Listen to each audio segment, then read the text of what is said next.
Pemirsa, fakta-fakta baru apa saja yang terungkap di persidangan perkara pembunuhan Brigadir Yosua di Pengadilan Negeri Jakarta Selatan? Dan kami akan membahas ini bersama dengan pakar hukum pidana Jamin Ginting. Selamat siang Bang Jamin, saat ini kita tahu bersama bahwa untuk persidangan pembunuhan berencana Brigadir Yosua Huta Barat masih berlangsung. Fakta-fakta baru tentu akan terungkap. Kira-kira fakta apa saja yang bisa digali atau ditemukan dalam pemeriksaan saksi khususnya pada hari ini? Terima kasih Mbak Sosa. Suara saya kedengaran jelas ya.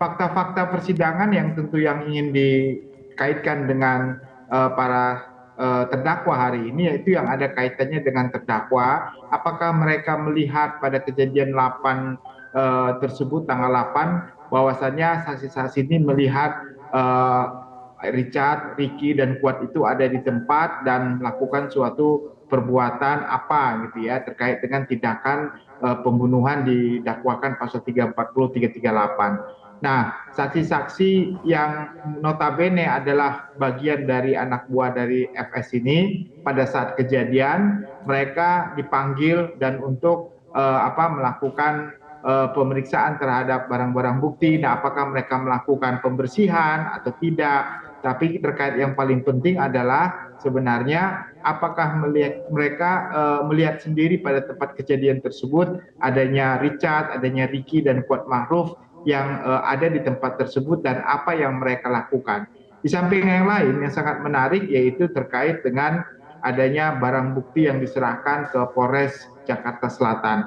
Nah, para saksi hari ini akan diminta juga keterangan apakah mereka memberikan pernah mengambil dokumen CCTV atau DVR tersebut ataukah mereka pernah mengganti atas perintah siapa. Nah, ini untuk membuktikan bahwasannya setelah tindak pidana itu terjadi masih ada lagi rencana untuk mengaburkan suatu tindak pidana, khususnya tindak pidana terkait dengan obstruction of justice. Tapi Ricky Rizal dan juga Kuat Ma'ruf dan juga Baradae tidak dimintakan atau tidak diminta pertanggungjawaban dakwaannya terkait dengan obstruction of justice. Jadi sebenarnya ini merupakan tambahan saja keterangan terkait dengan adanya suatu perbuatan pidana yang mereka lihat setelah tindak pidana terjadi, pelaku tindak pidana masih ada di situ dan adanya lokasi-lokasi yang dijadikan tempat melakukan tindak pidana. Jadinya keterangan-keterangan ini memang tidak begitu dominan ya. Yang sudah diberikan yang sebelumnya justru yang memberikan keterangan secara langsung, melihat langsung tempat terjadinya tindak pidana dan pidana itu dilakukan. Jadi saya kira saksi-saksi ini hanya menambah saja. Jadi hakim sebenarnya sudah mempunyai gambaran yang cukup jelas terkait dengan tindak pidana tersebut. Dan saksi-saksi ini hanya untuk menguatkan aja begitu saja.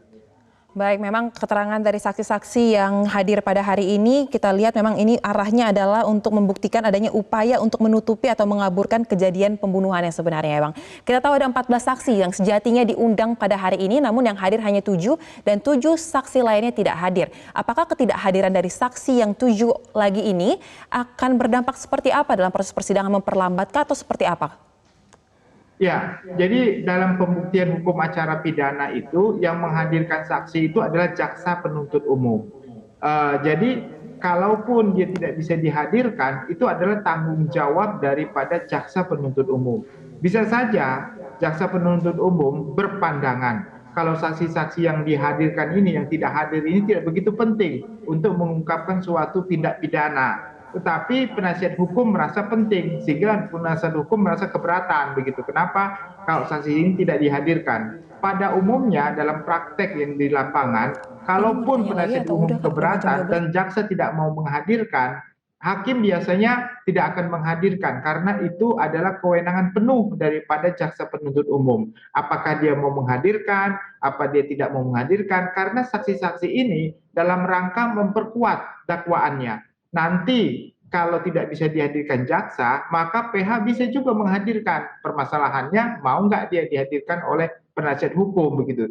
Biasanya sulit sekali begitu. Kecuali kalau atas perintah oleh majelis hakim untuk dihadirkan oleh jaksa penuntut umum. Nah, sepanjang tidak ada perintah tegas daripada hakim, maka jaksa penuntut umum juga tidak dapat memaksakan untuk bisa menghadirkan dia karena menurut dia juga ini bukan merupakan suatu kepentingan untuk terkait dengan kasus. Jadi walaupun penasihat hukum menolak meminta untuk dihadirkan, tidak serta-merta begitu hakim memaksakan untuk bisa hadir. Padahal menurut PH itu penting, menurut jaksa penuntut umum itu tidak penting. Nah, jadi ini yang bisa terjadi ya. Jadi jaksa penasihat hukum tidak bisa memaksakan itu untuk dihadirkan begitu, Pak Sosya. Baik, pertanyaan terakhir saya, Bang Jamin. Kita tahu bahwa dalam kasus pembunuhan berencana Brigadir Yosua ini ada 2 dakwaan. Yang pertama pembunuhan berencana itu sendiri dan yang kedua adalah obstruction of justice. Dan saksi pertama yang diperiksa hari ini adalah Arif Rahman dan dari keterangan sejauh ini yang telah diungkapkan, ia mengakui bahwa ia disetting atau diberikan arahan untuk melakukan tindakan dalam proses olah TKP begitu. Apakah keterangan yang disampaikan oleh Arif Rahman ini bisa dapat membuat kasusnya dalam obstruction of justice lebih ringan atau seperti apa ke depannya?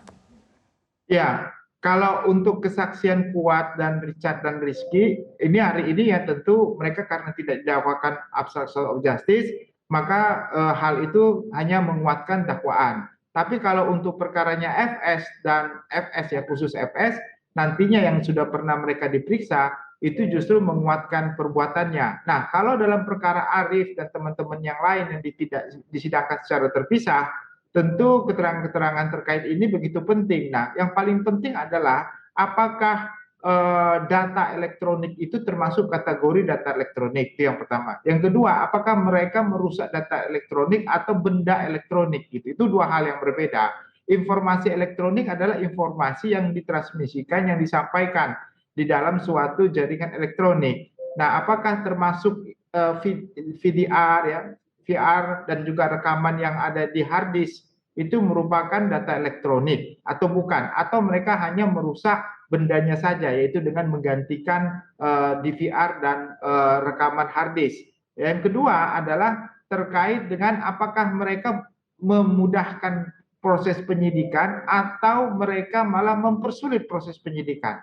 Nah, waktu mereka menyerahkan DVR tersebut, apakah itu sebagai suatu mempermudah atau memperberat atau proses pidana itu menjadi lebih sulit. Jadi 2 hal itu nantinya harus dibuktikan. Kalau bisa dibuktikan, kalau dengan adanya DVR itu dihapus sehingga membuat proses menjadi sulit, maka itu bisa memasuki ranah penghalangi penyidikan ya, sebagaimana dakwaan yang disampaikan kepada FS begitu. Tapi relevansi terkait dengan sidang hari ini terkait dengan Ricky dan juga Baradae dan Ma'ruf, karena mereka tidak didakwakan terkait dengan obstruction of justice, maka ini ada kaitannya dengan barang bukti yang mereka sita terkait dengan pembunuhan berencana yang 340 dan 338. Begitu Mas Susan. Baik, terima kasih Bang Jamin Ginting untuk pemaparan dan elaborasi Anda di Breaking News Metro TV. Selamat kembali bertugas.